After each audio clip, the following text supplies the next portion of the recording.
La princesse ne cria pas. Elle serra seulement les dents si fort que ceux qui se tenaient près du mur entendirent un craquement. L'empereur, lui, criait, pendant que sa chair se détachait de ses os, que le vinaigre bouillant lui rongeait l'aine, que de la bave grise s'écoulait de sa bouche, et que sa langue gonflait jusqu'à atteindre la taille d'un poing. Ses yeux restèrent ouverts jusqu'à la fin, comme s'il voulait s'assurer qu'elle le regardait. Et elle le regardait. Au printemps 1526, à Szeged, à la cour du soi-disant consul impérial, commença ce que les chroniqueurs appelleront plus tard la deuxième dissolution de la couronne hongroise. Il ne s'agissait ni d'une conspiration, ni d'une rébellion, mais d'une série de réunions silencieuses qui se tenaient le soir et dont les participants ressortaient pâles, sans dire un mot, même à leurs épouses. Elles avaient été déclenchées par des rumeurs sur la maladie de l'empereur, d'abord à peine audibles, puis de plus en plus insistantes et détaillées. À la fin du mois de mars, le chancelier Gabor nota dans son journal « Le Seigneur ne parle que le matin. Après le déjeuner, on n'entend plus que l'odeur de sa bouche. Ses serviteurs proches affirment que sa main droite ne se plie plus et que ses doigts sont recouverts d'une croûte bleue comme ceux d'un noyer. D'autres sources indiquent que le souverain ne mangeait que des aliments liquides, qu'il ne pouvait souvent pas retenir son urine et qu'il s'était évanoui à 3 reprises pendant la réception des ambassadeurs. Les serviteurs évitaient de fermer les rideaux, l'obscurité l'irritait et il se mettait à marmonner dans une langue ancienne que seuls 2 courtisans comprenaient. On ne le lavait plus avec de l'eau, mais avec une solution de sel et d'alcool, sinon une masse purulente sortait des crevasses de sa peau.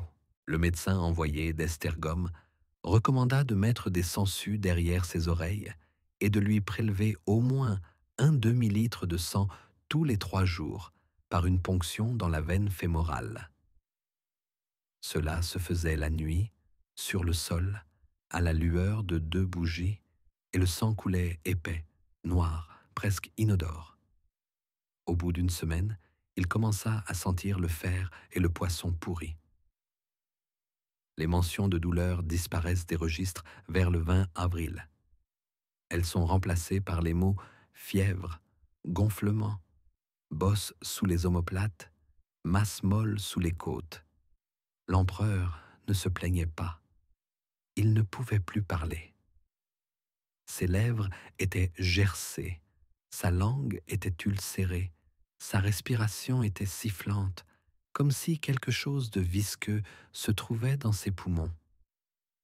Les crises commençaient par des coups qu'il donnait avec ses doigts sur la tête de lit, comme s'il battait la mesure, et se terminaient par des convulsions des jambes et de la mousse sortant de ses narines. Les serviteurs appelaient cela la révolte dans la chair. Au début, Louise, la femme de l'empereur, n'avait pas accès à ses appartements. Elle était retenue dans l'aile est, son isolement étant justifié par des raisons sanitaires et l'indécence. Ce n'est que lorsque des rumeurs ont commencé à circuler, selon lesquelles elle priait pour la mort de son mari, qu'on la laissa entrer, d'abord pour quelques minutes, puis pour la nuit. Dans son rapport, le cardinal Roch écrit « Elle était pâle, mais calme. Elle était assise près de son lit, sans toucher les draps. Le lendemain matin, elle vomissait du sang. 3 jours plus tard, elle demanda au père Roman de lire des prières de repentance à l'agonisant. Celui-ci refusa, invoquant la puanteur qui régnait dans la chambre et l'état mental confus du malade. En mai, le corps était méconnaissable.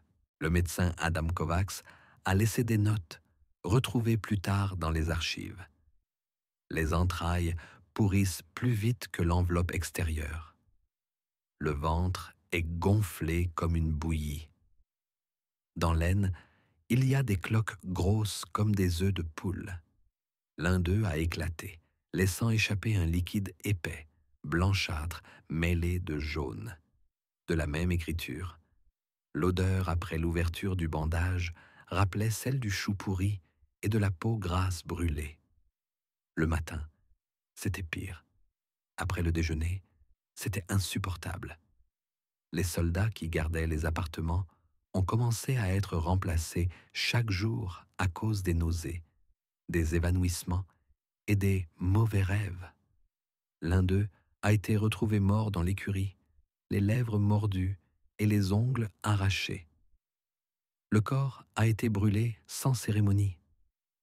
La voix de l'empereur ne revint qu'une seule fois, lorsqu'il cria si fort pendant la nuit que toute la partie ouest du palais se réveilla. Les serviteurs qui se précipitèrent le trouvèrent assis, le cou secoué de spasmes et de la salive sanglante coulant sur son oreiller. Depuis lors, il n'ouvrit plus les yeux. Au matin du 3 mai, le garde Yojef, n'ayant pas attendu la relève, sortit et cria à genoux, le nez en sang. Plus tard, on découvrit qu'il s'agissait d'une sinusite purulente provoquée par un long séjour dans la puanteur. Mais à ce moment-là, on y vit un mauvais présage. Pendant la nuit, ce qu'on appelait les pleurs derrière le mur réapparut dans le couloir. Un gémissement sourd et prolongé, comme si quelqu'un sanglotait, mais sans larmes ni respiration. Les gardes ne trouvèrent personne. Le matin, le duc demanda à ses proches de transférer les appartements dans les salles du bas, afin que cela ne se voie pas dans le temple.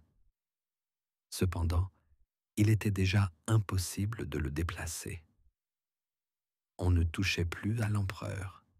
Au moindre contact, sa peau se déchirait comme du papier mouillé. Ses ongles étaient complètement tombés, les articulations de ses doigts étaient enflées et des plaies suintantes s'étaient formées entre eux. La poitrine commençait à se décomposer. Sous la peau, des ombres sombres ressemblant à des vers rampaient. Les serviteurs disaient qu'il bouillait de l'intérieur. Cela correspondait à la température.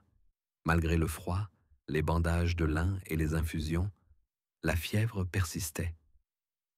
Selon le rapport d'un herboriste de Mohatch, la température du corps était perceptible à travers 2 couches de tissu. Le sang était épais et sentait le fer et le vinaigre. L'urine était trouble et contenait des flocons. Soupçonnant une gangrène, le médecin tenta de cautériser les tissus sous les omoplates à l'aide d'une cuillère en fer chauffée à blanc. Il est écrit « L'empereur n'a pas crié, mais quelque chose d'épais, comme de la graisse de porc, s'est écoulé de son oreille. » Après cela, la procédure a été interrompue.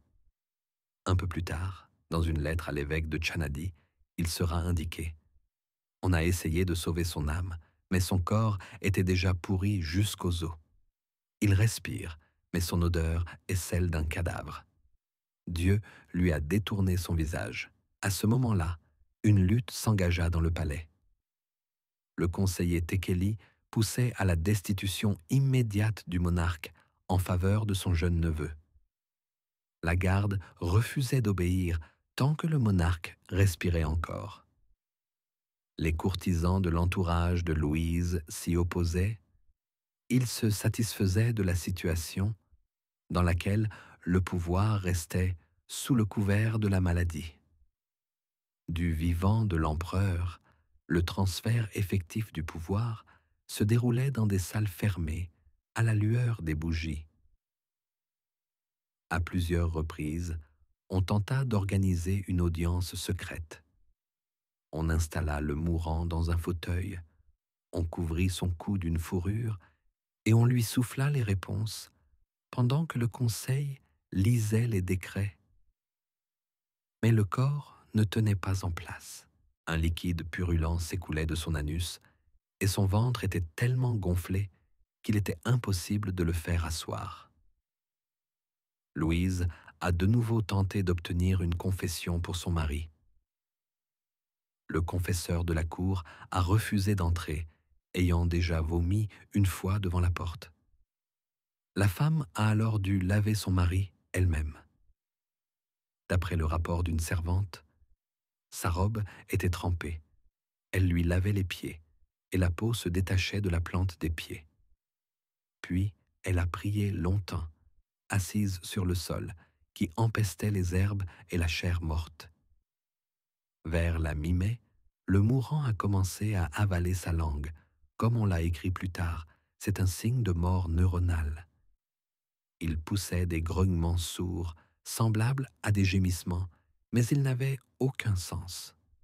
Son front était couvert de taches violettes, ses lèvres étaient collées. De petites plaies apparaissaient dans la région du cou, qui éclataient et se remplissaient d'un liquide sombre. Plus tard, elles furent ouvertes, et on découvrit à l'intérieur une masse ressemblant à du fromage moisi. Lorsque la peau de son ventre a commencé à se fissurer, le soir du 20 mai, les bandages se sont décollés. L'un des serviteurs a déclaré par la suite: son ventre craquait comme une citrouille trop mûre. Quelque chose qui ressemblait à une bouillie grise et chaude s'en est échappé. Je me suis enfui. Le lendemain, on banda l'abdomen, mais dès le jour suivant, la peau se déchira à nouveau, cette fois sous les côtes. 2 morceaux sombres sortirent de la chair, probablement des parties du foie en décomposition. Le cardinal, arrivé ce matin-là, n'entra pas. Il leva seulement le doigt et dit: « Il n'y a plus de vie ici. Il ne reste plus qu'une enveloppe. » Le soir de ce même jour, la dernière étape commença, la putréfaction à partir de la tête. Les cheveux tombaient par touffes, la peau du front se mit à peler et des taches apparurent en dessous. L'un des médecins, en examinant la plaie, a bougé son doigt et la première larve est sortie de la partie fendue du crâne. Elles étaient peu nombreuses, mais l'une des religieuses a crié et on l'a fait sortir. 2 jours plus tard, de nouvelles larves ont commencé à bouger sous le sourcil gauche. On a alors interdit à Louise de s'approcher. Officiellement, il était encore en vie. On le nourrissait à l'aide d'une éponge placée dans sa bouche, bien qu'il n'ait plus aucun réflexe de déglutition. Le liquide s'écoulait de sa bouche et de son nez, et une nuit, une servante, en essorant le drap, y trouva un verre. Après cela, on commença à enfumer la chambre avec de la résine. Ça sentait le bois humide, puis la pourriture, puis à nouveau la résine. Les médecins ne s'approchaient pas sans se couvrir le visage de bandages imprégnés d'huile. L'un d'eux a écrit: « L'odeur du corps est restée dans mes narines pendant 2 jours. J'ai mangé de l'ail, bu une infusion de genévrier, mais rien n'y faisait. J'avais l'impression d'avoir emporté la pourriture du palais dans ma propre bouche.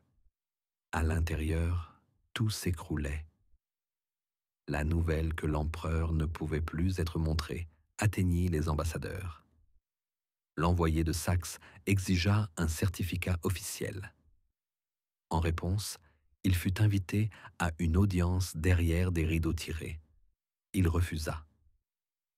Peu après, l'un des frères de Louise fut retrouvé mort, étranglé avec une ceinture dans ses propres appartements. La version officielle fut le suicide. Mais 3 jours auparavant, il avait demandé à rencontrer le chancelier pour lui parler des instructions secrètes données au chevet du lit. Ces papiers avaient disparu. Le serviteur qui était à son service fut expulsé pour dégradation de biens et adultère. À la fin du mois, personne ne savait plus avec certitude s'il était encore en vie.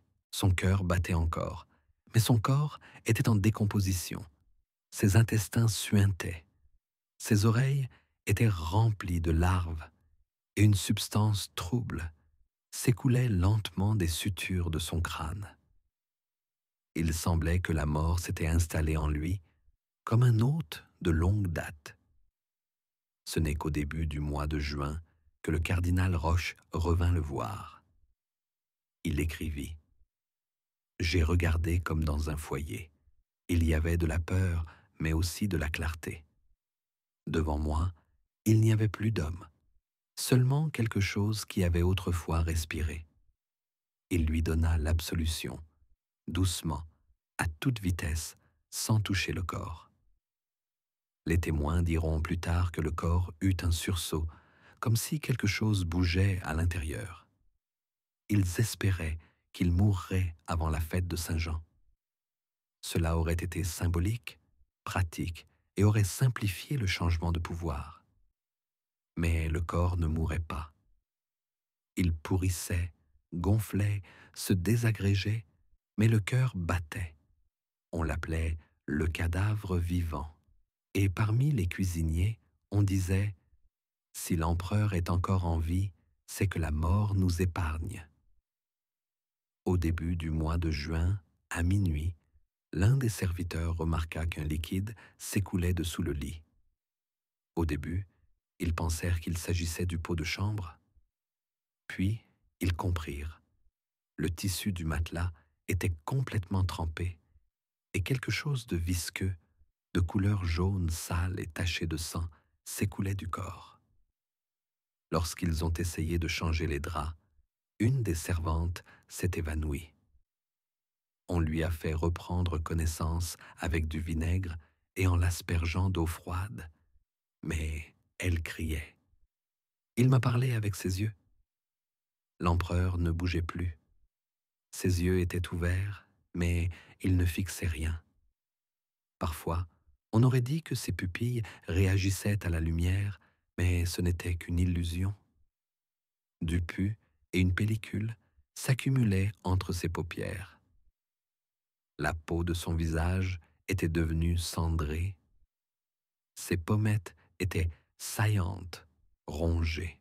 Une rumeur disait que lorsque ses cheveux avaient commencé à tomber, on avait découvert des trous dans lesquels se tortillaient des larves. Le chancelier tenta de convoquer un conseil secret pour annoncer la mort de facto. Mais cela aurait signifié la fin de tout ordre. Tant que le corps était en vie, la couronne ne pouvait être transmise. Trop de gens attendaient ce moment.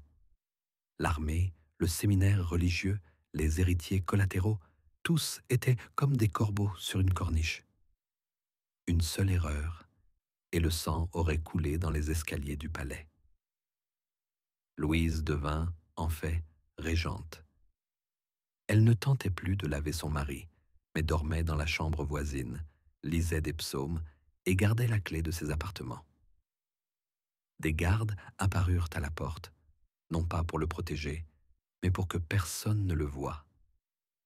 Car depuis la mi-juin, il avait commencé à couler. Le médecin qui l'examinait à cette époque écrivit: la peau de son cou s'est détachée comme une vieille écorce. En dessous, la chair est molle, exsangue. La cage thoracique bourdonnait, non pas à cause de la respiration, mais à cause de la putréfaction interne. On entendait des clapotis. Les oreilles étaient noircies, les lobes étaient tombés. Une nuit, la servante lui essuya la joue et enleva une partie de son visage. Sous la couche de savon, il y avait du pus, et sous le pus, l'os.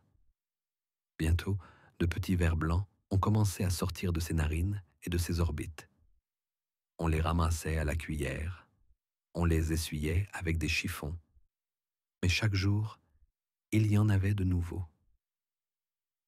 Les domestiques ont cessé d'entrer sans gants, puis ont complètement arrêté leur service.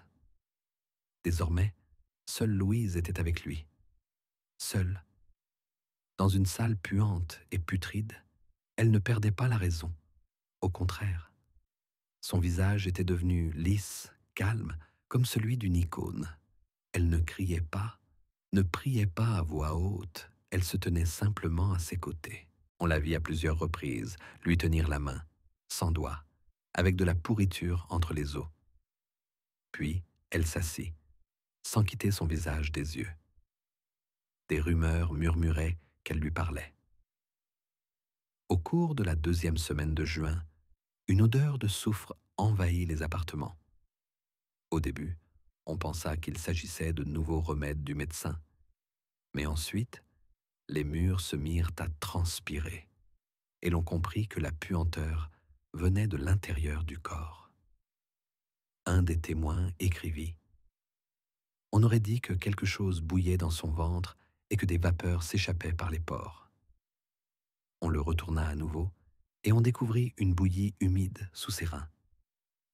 Plus tard, on la décrira comme des entrailles dissoutes par la chaleur. Les tentatives d'embaumement du corps de son vivant furent vaines. Les résines et les huiles n'étaient pas absorbées, mais au contraire repoussées par la peau, comme par du bois mort. L'un des médecins a même extrait du corps, à travers une plaie, quelque chose qu'il a ensuite décrit comme de la graisse en décomposition mélangée à du mucus cadavérique.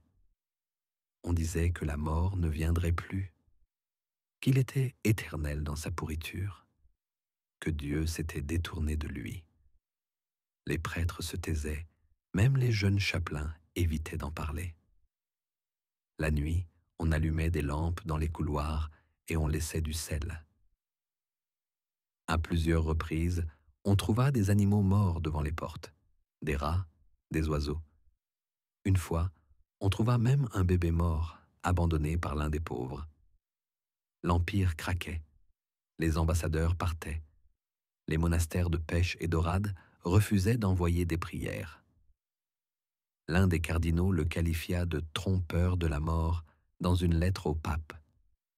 Et à l'intérieur du palais, il n'y avait que le silence, le brouillard et les murs humides qui empestaient la chair.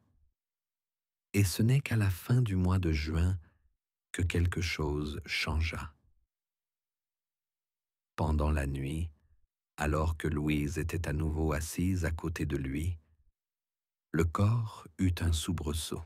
Ce n'était ni une convulsion, ni une respiration. Ce soubresaut donnait l'impression que quelqu'un sortait de l'intérieur. Une masse sombre jaillit de son ventre, accompagnée de bulles et de morceaux de quelque chose de mou. Louise ne cria pas, elle se contenta de se couvrir la bouche avec la main.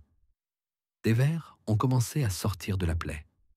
Beaucoup, vivants, blancs, frétillants. Ils ont recouvert le drap et coulé sur le sol. Louise n'a pas fui, elle regardait. Puis, elle s'est levée, a ouvert la porte et a dit « Il est vide ». Il ne mourut pas tout de suite. Après que les vers et la boue noire eurent coulé de son ventre, son cœur continua de battre pendant 3 jours. On l'appelait le réceptacle vivant de la pourriture, le saint infecté, l'homme sans âme. Le corps ne respirait plus au sens habituel du terme. La poitrine ne se soulevait pas, les yeux ne se fermaient pas, mais les veines du cou tremblaient encore, comme si quelque chose les poussait de l'intérieur. Louise ne quittait pas la pièce. Son visage était devenu aussi pâle qu'un masque de cire. Le matin, elle restait silencieuse. La nuit, elle écoutait. Parfois, elle avait l'impression que la masse en décomposition dans le lit murmurait. Personne n'osait vérifier. Au 4e jour après l'effusion, l'évêque de Varatsk fut amené. Il refusa d'entrer dans la chambre.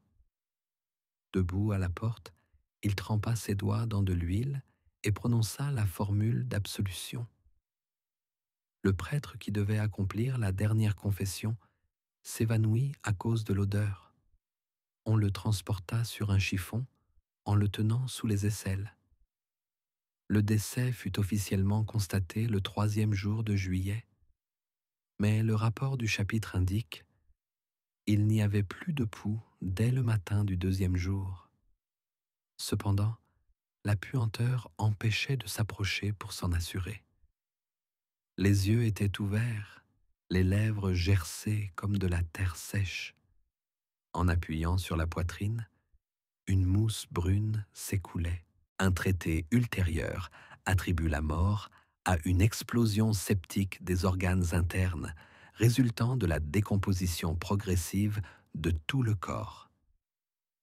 L'incinération du corps fut interdite. Un rituel funéraire impérial devait avoir lieu, mais les artisans chargés de préparer le cadavre s'enfuirent. 2 d'entre eux moururent de fièvre. Le troisième se suicida. Il fallut appeler des moines. Ceux-ci clouèrent les fenêtres, aspergèrent le corps de vinaigre, l'enveloppèrent dans une peau et le firent cuire pendant 8 heures dans un mélange d'herbes et de graisse afin d'arrêter la décomposition. Cela ne servit à rien. La peau se fendait, les vers ne mouraient pas et le liquide continuait de s'écouler par les fissures. Louise fut emmenée au couvent. Elle restait silencieuse. Selon l'une des servantes, les derniers mots de l'impératrice furent: « Je le sens en moi ». Elle mourut au couvent 40 jours plus tard, victime de ce que l'on décrivit comme une pourriture dans le ventre. Les funérailles eurent lieu dans la nuit. Sans peuple, sans faste. Seuls 2 prêtres, 5 soldats et un cercueil fermé. On disait qu'il avait été recouvert de pois. Le lieu de l'enterrement fut caché. Un journal intime rapporte: dans les souterrains du château, sous l'ancien hôtel. Avec lui, les couteaux qui avaient servi à ouvrir ses blessures et des chiffons imprégnés de pus. Et le lendemain matin, le massacre commença. Les héritiers collatéraux revendiquèrent leurs droits. L'armée refusa d'obéir au conseil. Des exécutions commencèrent dans plusieurs villes. Les réformateurs accusèrent les évêques d'avoir caché la mort du prince. Les catholiques déclarèrent Louise sorcière. Les gens simples disaient qu'il n'était pas mort de maladie, mais d'une malédiction, et commencèrent à brûler les herboristes et les veuves. L'ancienne noblesse disparut en 3 semaines. Certains finirent dans des puits, d'autres dans des marécages. Certains furent étranglés, d'autres brûlés, d'autres encore empoisonnés. L'empire s'effondra. Des documents médicaux ultérieurs indiquent que la maladie était due à un abcès purulent qui s'était propagé à tous les organes internes.